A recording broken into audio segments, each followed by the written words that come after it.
On this Sunday night, we are essentially giving away our oil for free. Alberta's premier is calling it a crisis. Now her government is stepping in.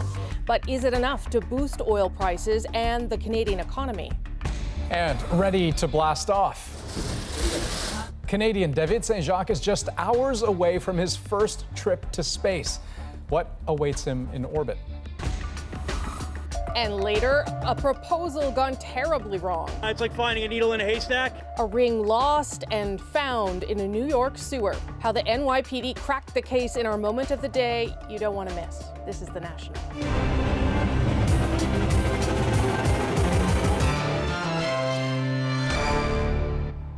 Alberta Premier Rachel Notley hasn't been shy about defending the oil sector, but tonight she's announced something no Alberta government has done in decades: mandatory cuts to oil production.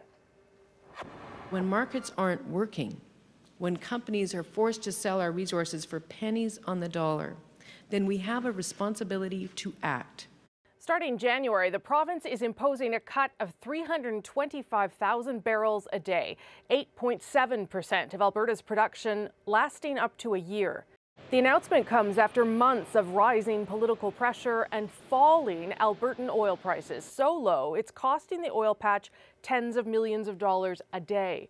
Protesters have pointed the finger at Ottawa and the failure to build more pipelines. Support the industry, help us out. We need to get the economy in Alberta going. It's a sad, sad state. The province is clearly feeling the pain. While Canada's jobless rate as a whole has been relatively stable, Alberta's unemployment rate has recently been rising. Notley's Conservative rival Jason Kenney supported production cuts and called her move tonight an act of bipartisanship. Today's decision was a necessary one. I commend the government for having reached out to and listened to the industry. Cut supply and the price should rise. It's policy Notley now owns. All right, Rafi Boudjikania is outside the Alberta legislature underneath a lot of snow with more on this. Rafi, industry has not all been on the same page with this. So what is the reaction so far? Rosemary, some of the major players in the oil and gas sector are divided over this. Now, some of the big companies, the ones that have their own refinery operations, the ones that own gas stations, are against this. So these are the ones that, to a certain extent, control the product from when it goes out of the ground to when you pay for it at the pumps. They're saying government should not be interfering in the market. Meanwhile, other companies say, you know what, this is an inherently political problem and government does need to step in to solve it. Of course, that's what Rachel Notley's government is hoping to do here. Notley is essentially saying this is going to help protect jobs and it's going to help the economy. Our best guess is that this intervention will provide the kind of predictability and stability to industry players to allow them to keep people on because they can see a light at the end of the tunnel. Obviously, this isn't just about oil and this really unusual public policy move on the part of the Alberta government, but this is about politics at play very much as well. What can you tell us about that, Rafi? Rosemary, Albertans are heading to the polls very shortly by next May, and Rachel Notley's NDP wants to look like it's helping out the oil industry as much as possible. Her big play for that was touting the Trans Mountain project's expansion, and of course that's not happening now. A federal court order has delayed it. Notley kept pointing out how her chief rival, Jason Kenney of the United Conservative Party, was part of the previous federal Tory government that couldn't get the Trans Mountain project started. She's now lost that talking point for a while, and Notley and Kenney are each making public appearances where they're trying to look as industry friendly as possible. No doubt that's going to keep up until next spring, Rosemary. And I happen to notice, Rafi, that the announcement for an increase in oil prices expected to happen at around the same time next spring is what the Premier's saying. Rafi, thank you for that. Appreciate it. Now, mandatory cuts are a desperate measure, but these are desperate times. Several factors have conspired to slam Alberta's oil sector. Here's a look. Right now, oil price for light crude is already low, and Alberta's oil sands heavy crude is trading for far less. Today, just $15 a barrel. Why the gap? Oil sands bitumen is heavier and needs intensive refining. A lot of those refineries in the U.S. Midwest have shut down for winter maintenance. And while oil sands production has increased, pipeline capacity to get the oil to market has not. Moving it by rail is an option, but it takes longer, is more expensive, and is eating into now thin profits. In the meantime, Alberta's oil is piling up in storage at prices that are unsustainably cheap.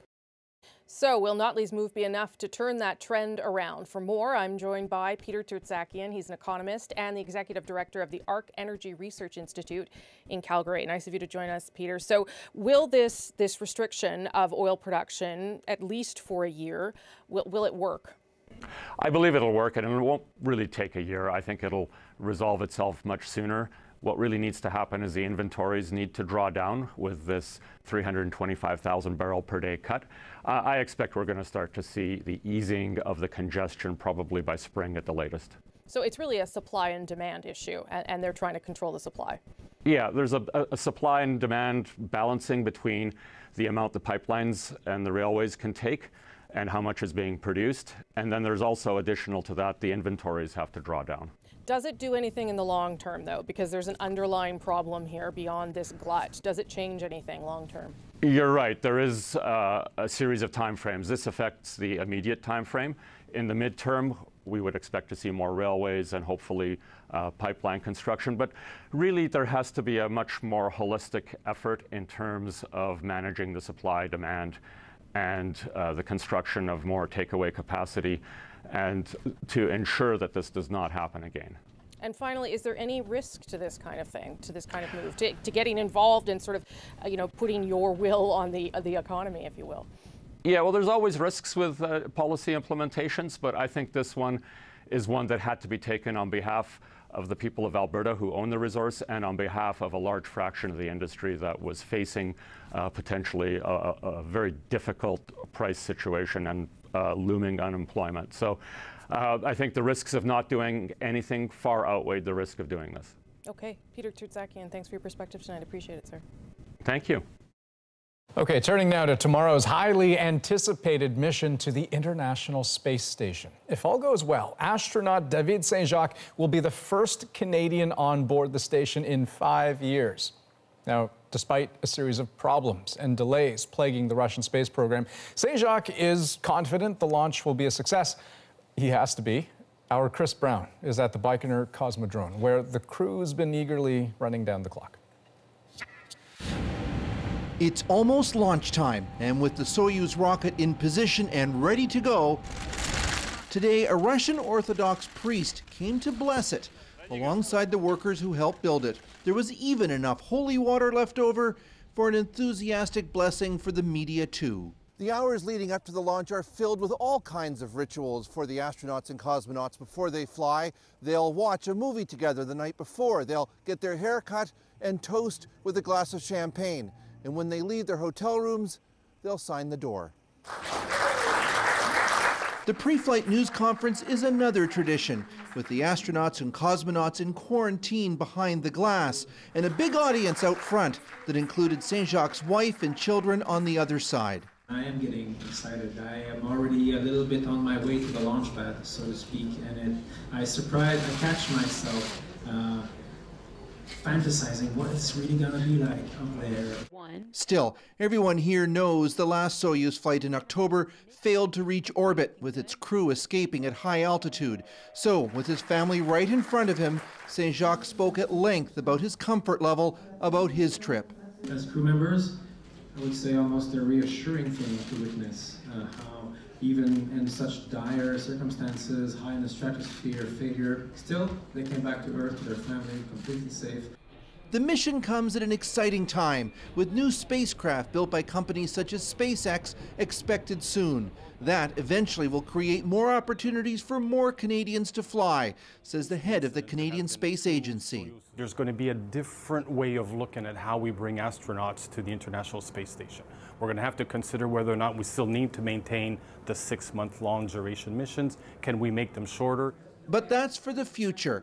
Blastoff for David Saint-Jacques is at 6:31 Eastern Time Monday, then a rendezvous at the space station and the next 6 months orbiting the Earth. Chris Brown, CBC News in Baikonur, Kazakhstan. Chris mentioned some of the rituals they do before Russian space launches. There is another one that he didn't touch on that dates all the way back to the early days of the Soviet space program. This is the crew planting a tree earlier this week in Cosmonaut Grove, as they do before every mission. It symbolizes goodwill and honors all those who've come before. As you can see, they've been doing this for a long time. That big one on the far left was planted by legendary cosmonaut Yuri Gagarin all the way back in 1961. That was just before he became the first human being to orbit the Earth. Now, for a sense of what Saint-Jacques is in for, we reached out to retired Canadian astronaut Dave Williams. He has 2 space missions under his belt, including a trip to the ISS as part of the crew of the Space Shuttle Endeavour in 2007. Now, Williams is planning on waking up bright and early tomorrow to watch the launch live from the Ontario Science Centre in Toronto. And that's also where I met up with him this afternoon in a mock-up of mission control. It's been a while since your last launch, but do you still get excited for launch day? I'm really excited. Tomorrow morning, the 3rd Canadian will go to the International Space Station for a long-duration mission. It's going to be incredible. You know, we saw from the recent Soyuz failure that unexpected things can happen. But tell me, what are some of the smaller things that, as an astronaut, kind of hit you by surprise that you really just don't get a full appreciation for until you're sitting in that hot seat? You know, we spend literally thousands of hours of training. David has been working so hard with his crewmates to be able to train for everything that's going to go well. They train for anything that could happen, any emergency that could happen. But it's all those small little things. When you finally get to space and you're going to sleep for the first time in space, how do you brush your teeth in the absence of gravity? And what caught me by surprise was the staging in the space shuttle, where the solid rocket boosters separate. We're under the power of the 3 main engines. On Soyuz, you have 2 staging moments, and you're thrown forward against your harness. You accelerate again under the power of the 2nd stage and the 3rd stage. It's truly the ride of a lifetime. The simulators just don't do that justice. It's hard to capture that in the simulator, that transition in G-force, where you're thrown back in your seat, experiencing 3 times the force of gravity, thrown forward against your harness as you get a brief deceleration during staging, and then rapid acceleration again. 6 months. A long time to be up there on the ISS. Do you have concerns about that length of a trip? Well, 6 months, you get a lot of changes that take place in your body. It's a long time to be away from home. When you come back after 6.5 months in space, you lose bone mass, you lose muscle strength and things. But it's an amazing experience being able to be in space for that period of time, doing research to understand how we adapt to space, but getting to see the Earth beneath us. Dave Williams, nice to chat with you. My pleasure. Montreal boxer Adonis Stevenson is in the fight of his life tonight. He is in a medically induced coma after a knockout blow to the head during a match in Quebec City last night. And once again, the alarm is being raised about boxing and brain injuries. The CBC's Matt Damour looks at the not-so-sweet side of the so-called sweet science.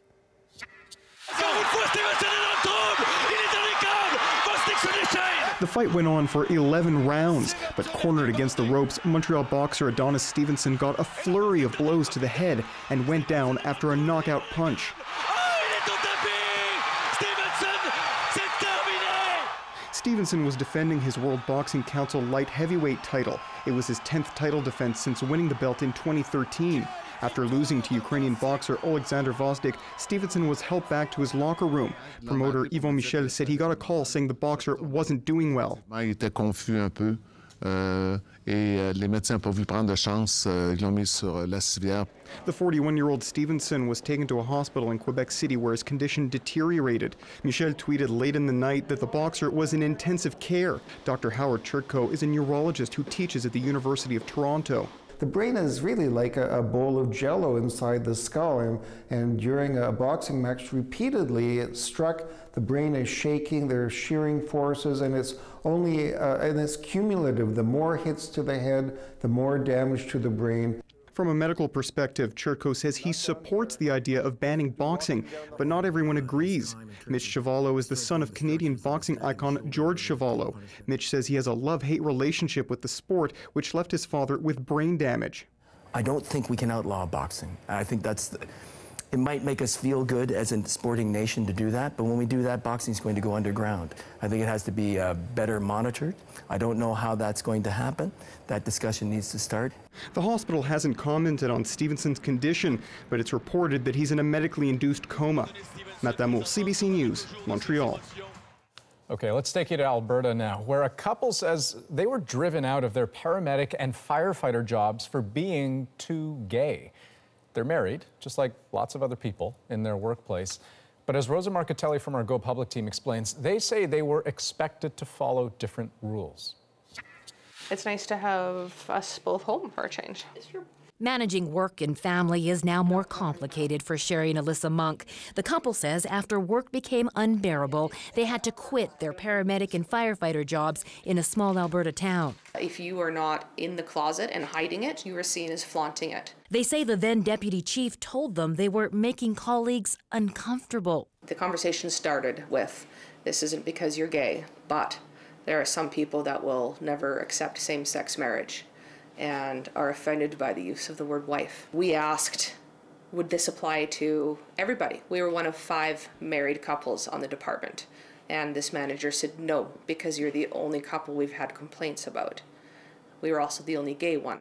They started recording meetings with managers. I think public displays of affection, whether that's physical or verbal, stand out more.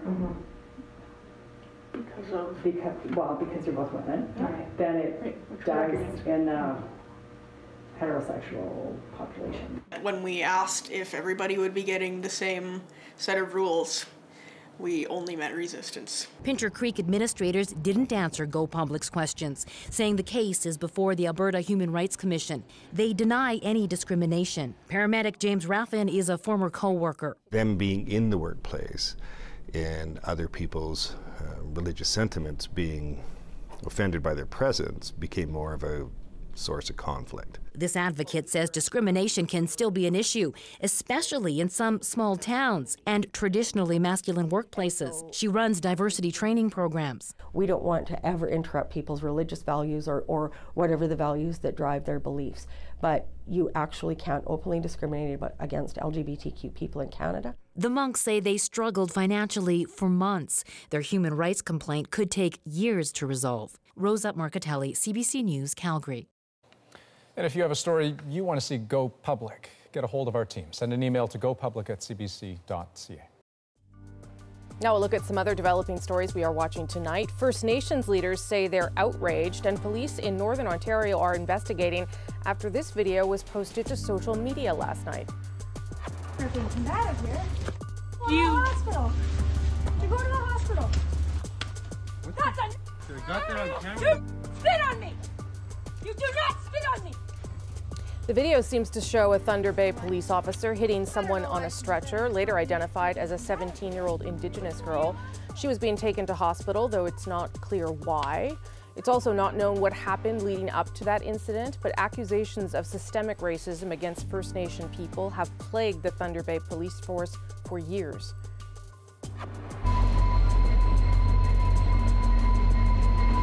Now look at that. For the first time in 18 months, a passenger train today took tourists from Winnipeg to Churchill, Manitoba. At 1,000 kilometers, the trip isn't expected to end until Tuesday morning. Churchill was cut off in May 2017 after its only land link, a rail line, was washed out. And still ahead on The National, a growing trend that'll have you reading while you watch. But will viewers stick out subtitles inside the emerging industry of foreign language films? Ahead. Plus, the NYPD put out an APB for a groom-to-be with serious butterfingers. The search for a ring and then the couple to go with it is our moment. And the NHL sets the stage for another expansion team. Briar Stewart takes us to Seattle, where it's football fans who are excited. Seahawks! Very excited about hockey, yes. I love it. More pro sports is better. Okay, do you think there are a lot of hockey fans here in Seattle? Absolutely. It'll sell out. We're here. I've got lots of friends that have now moved here. We need our hockey team.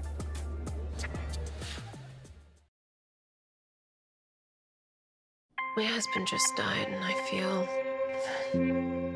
relief. I mean, maybe it's because I don't have to lie anymore, or maybe it's because... Enough about my story. Let's figure out yours. How do you measure up, statistically speaking, to your fellow Canadians? Find out on The Stats of Life. New season, coming January 11th on CBC. It's over, and the Vegas Golden Knights will play for the Stanley Cup. That's the NHL's Cinderella story last spring. The Vegas Golden Knights making it all the way to the Stanley Cup Finals in their very first season. Now, the league is looking set for another gold rush with yet another expansion team. The Board of Governors is voting on Tuesday, and it's all but assured that Seattle will be home to the NHL's 32nd franchise. As Briar Stewart tells us, the city is more than ready to hit the ice. Seahawks! Seahawks! Seattle is full of football fanatics. Decked out in blue and green, more than ready to cheer on the Seahawks. So how do these NFL fans feel about an NHL team coming to town? So do you think that this is a hockey town? Like, I think so. I think we've got lots of hockey fans. I grew up in Eastern Washington, and we love hockey over there. Did you put money down for season tickets? 12 tickets. 12. How come? Because we like hockey. In fact, 32,000 deposits were put down for season tickets for Seattle's NHL team.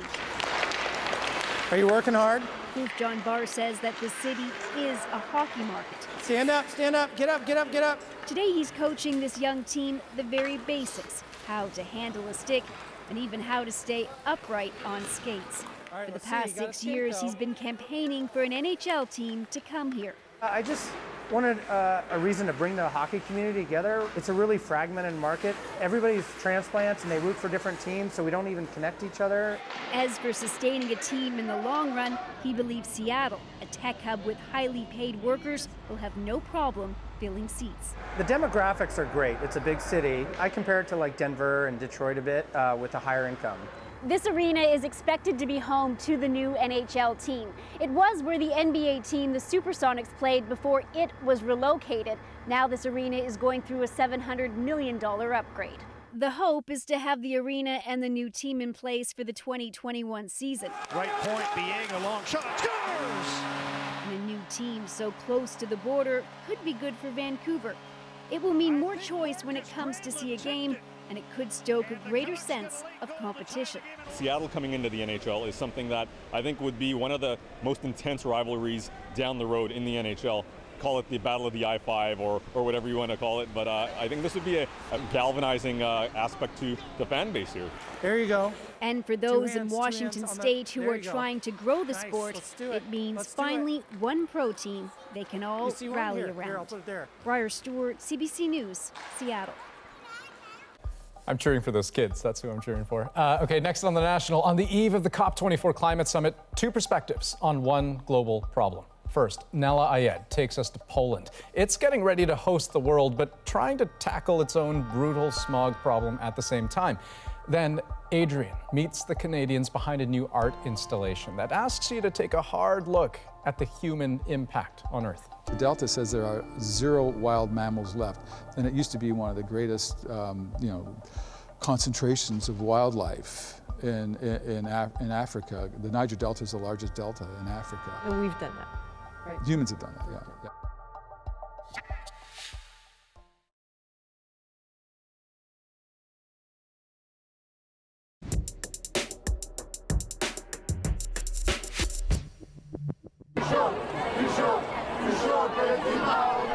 Tens of thousands of protesters packed the streets of Brussels today, demanding action on climate change. And they chose today for a reason, because just a few borders away, delegates from nearly 200 countries are in Poland to discuss those very concerns.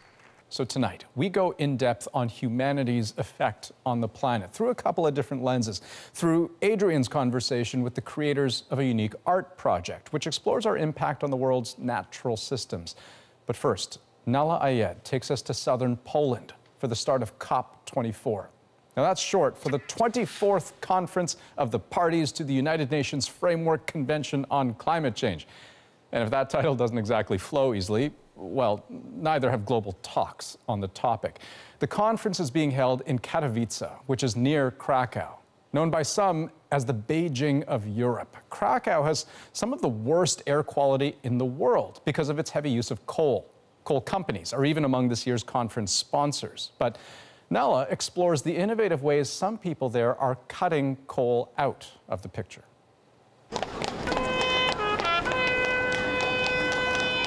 The start of Krakow's winter always comes with shorter, busier days, and with a sense of dread.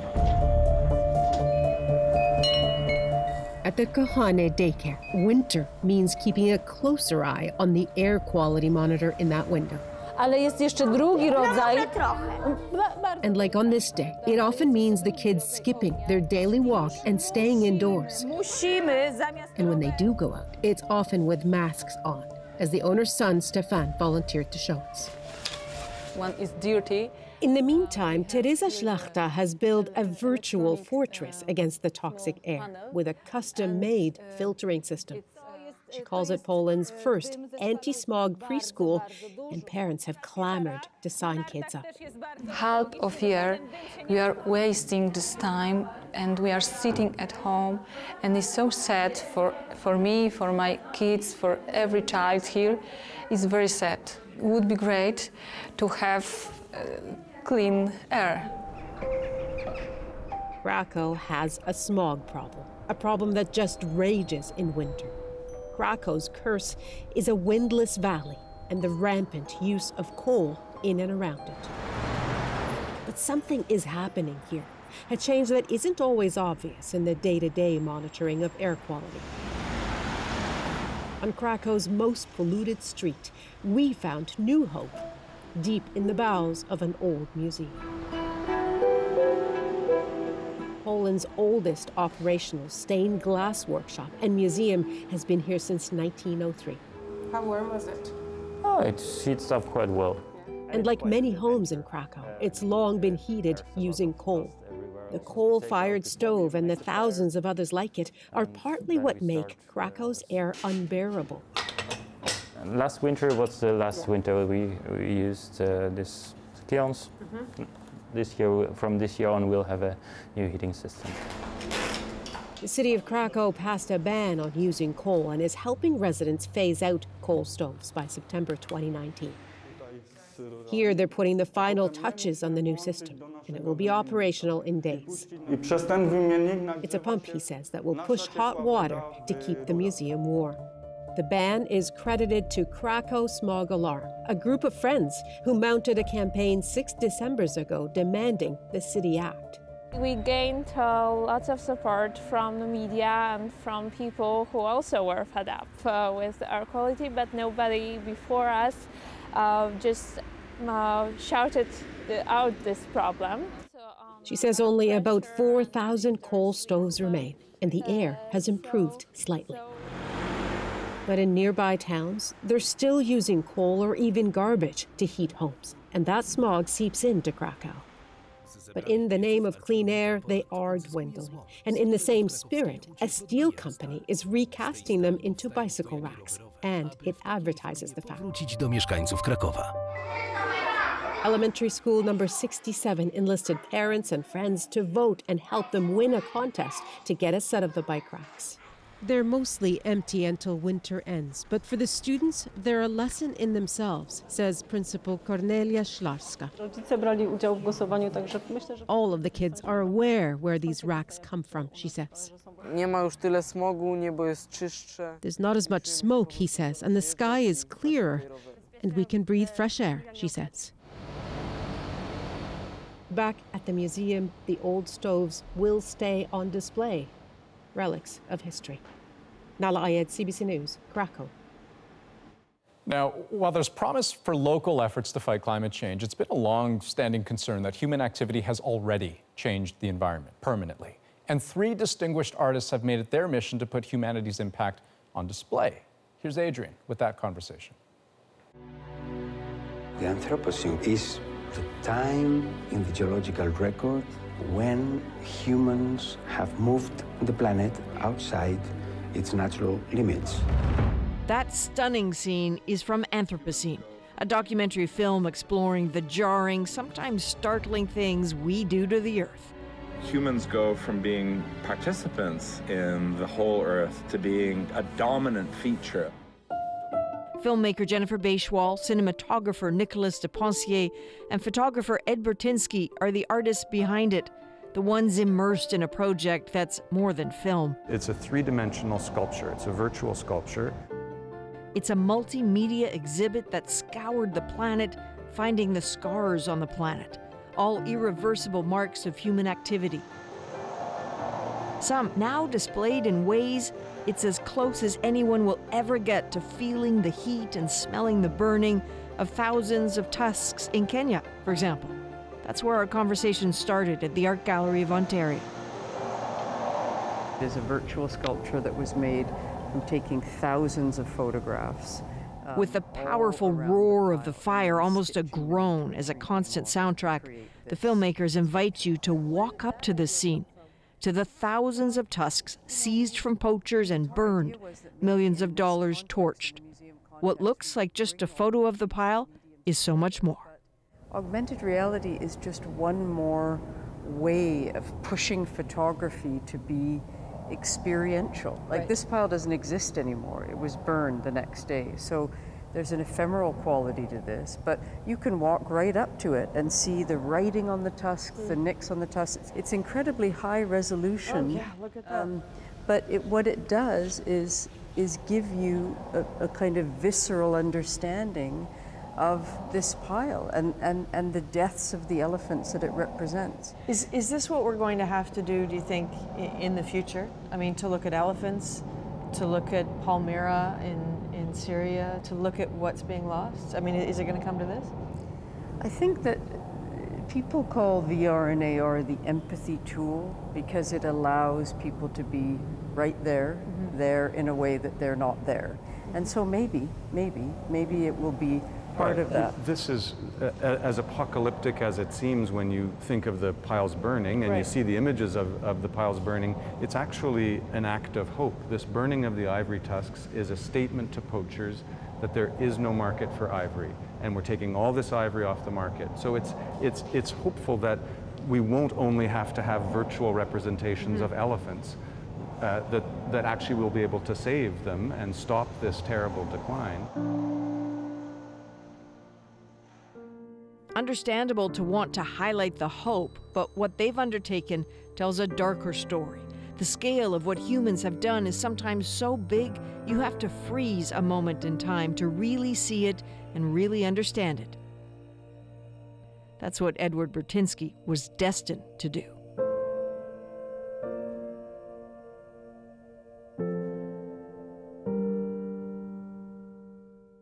I look at this and I see every magazine cover kitchen. I mean, Yes. there are kitchens all over this. Well, this is Curran marble quarry, the most famous marble in the world, and where Michelangelo would go to get his marble to do David or the Pieta. So it's world famous marble. Everybody's seen it. You know, you may not know it's from Carrara. And the interesting thing about these quarries, because there's hundreds of them on 3 mountains, the whole mountain is marble. They estimate they've only taken about 3% of it, and they've been quarrying here for 2,500 years. So the first quarrying was that long ago, pre-Christ.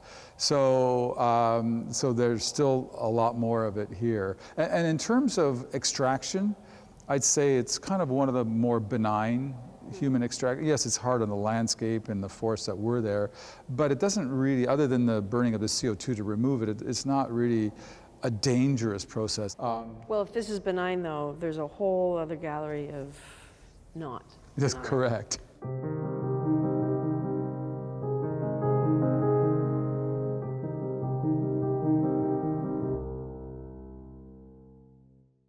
This is one of the most contested landscapes that I've ever photographed. And contested, I mean that the history here is that in the Niger Delta, they remove about 2.5 million barrels of oil per day from the Delta, which is about the same amount as is leaving Alberta every day.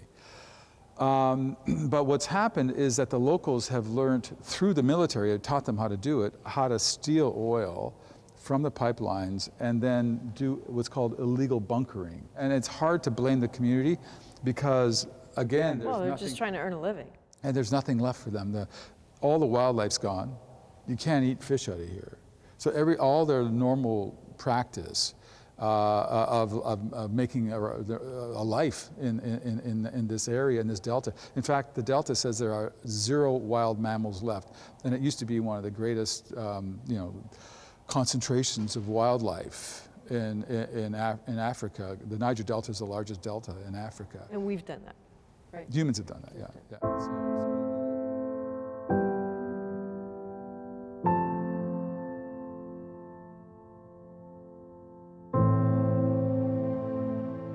In this one, so many things came together. The workers and this person had just arrived and was having a chat with them. They're recycling paper here. The bike was parked here not long ago. There's a little dog that's there. There's another 2 dogs up there, just killing time.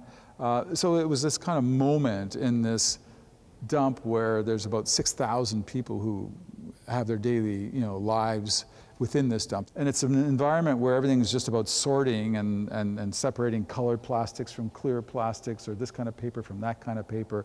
And you get paid by the kilogram of whatever you've separated per day. So it's a very kind of marginal existence. Do you feel uncomfortable sometimes making terrible things look so beautiful? Well, it's a thing that we've created. It's the other side of our lives that we just don't see. And if it wasn't, I think, visually taught and holding you there to kind of explore it, then you don't spend any time with it. It's like another everyday picture. So I want you to be drawn in, and you might not know exactly why, but there's something that draws you to the image and makes you want to go in deeper with it.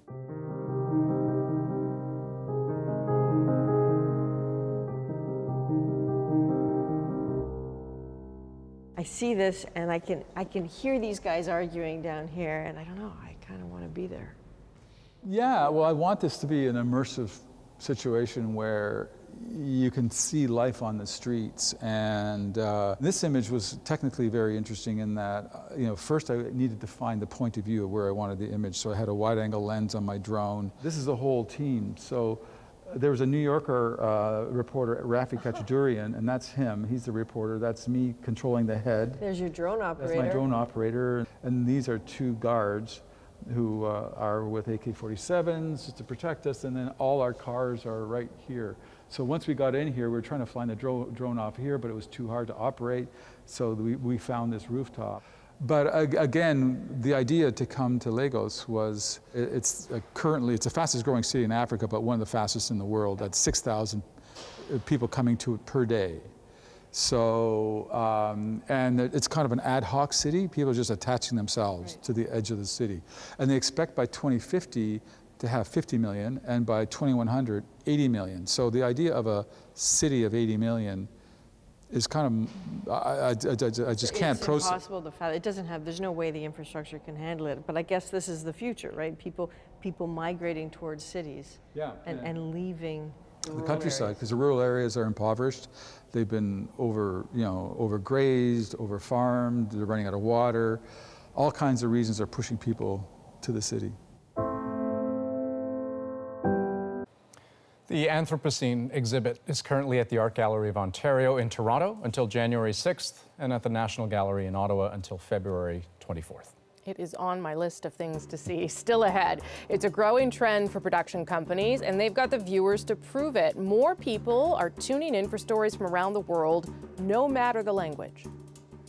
I started watching it, and it was like the first episode had me hooked. And you don't understand a word of this. No, I'm reading the subtitles.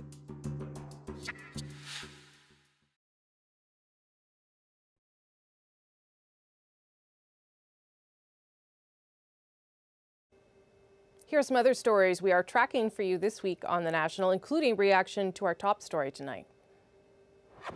Beginning on January 1st, the province of Alberta will mandate an across-the-board reduction of 325,000 barrels per day in production. That is Alberta Premier Rachel Notley announcing a mandatory cut in oil production to help deal with historic low prices. Other Alberta party leaders say they support the cuts. In a statement, federal Conservative leader Andrew Scheer blamed the Trudeau government for creating the problem. We will be watching for more reaction from Ottawa and Alberta as the story develops. And Prime Minister Trudeau meets Rachel Notley face-to-face on Friday, along with Canada's other premiers and Indigenous leaders.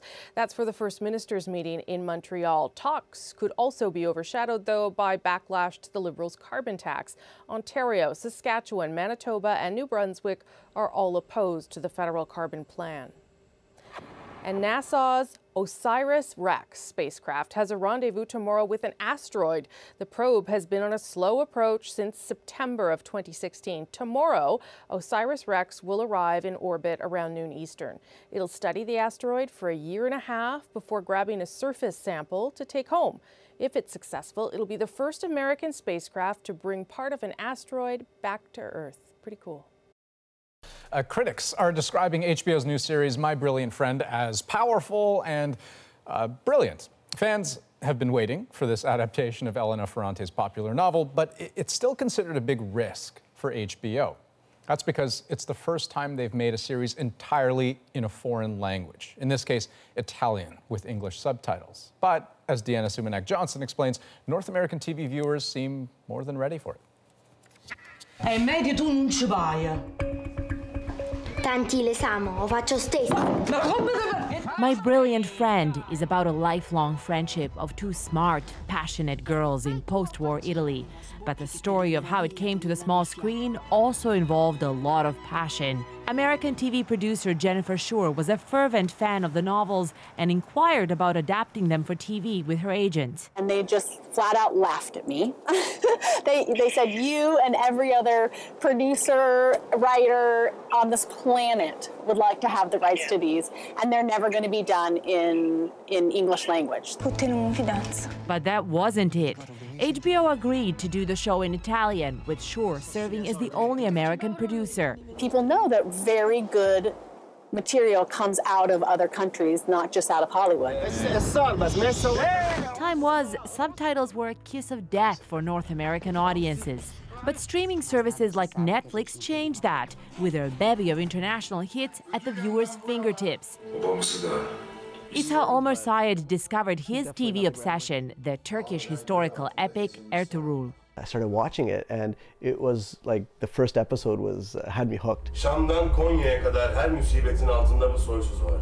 And you don't understand a word of this. I'm reading the subtitles. I found that by reading the subtitles, you had to really be engaged in the show. You had to really pay attention. Networks are now aware of viewers like Syed. Netflix has plans to produce 100 non-English series around the world. Amazon Prime has its own roster of subtitled hits, and Canada's own French-language producers in Quebec hope the trend expands to include both the streamers and traditional broadcasters. Well, the foreign language productions it's a good news for us because we are, a French minority in Canada. I think the audiences around the world are looking for authenticity. Today, there's no way you get by producing a show by not portraying the right ethnicity, the right language. And Omar Syed thinks this trend is opening up people's minds too. He has found fellow fans of Ertuğrul around the world. Every culture has its heroes, every culture has its story, and this is the Ottoman story. So it's crossing a lot of different language barriers and different cultures. In a world divided, there is nothing lost in translation here. Deanna Sumanak-Johnson, Brampton, Ontario. You just got to be really awake to watch those, I find. Anyway, still ahead on The National. In a New York Minute, a marriage proposal goes wrong and turns into the viral feel-good story of the weekend. No way. I really hope you got insurance. But did she say yes? She said yes. She said yes? Then it's okay. Pro tip, when you're popping the question, don't do it over a sewer grate. That story coming up in our moment.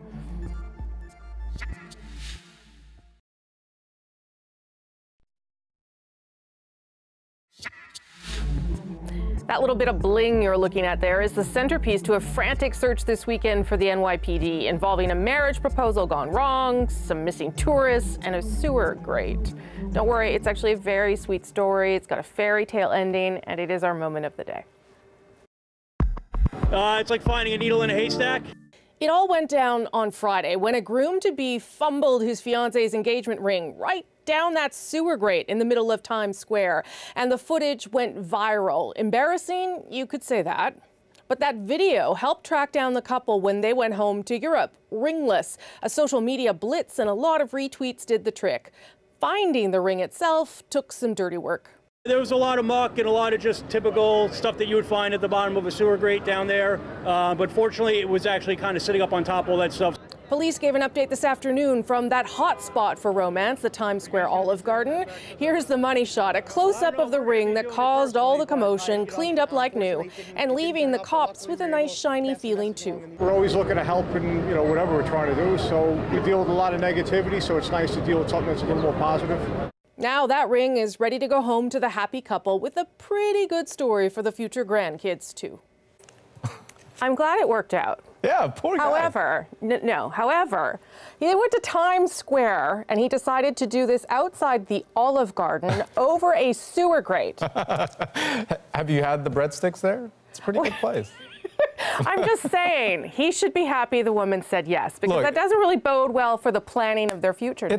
Look, it is a stressful. So as a guy who's been there before and who's done that, your hands get all sweaty. They're probably cold at the same time. The ring is this tiny little thing. You didn't do it over a sewer grate, though. Well, I did it out in the woods. So well, you see, you already have my respect, though. Oh, okay. Yes.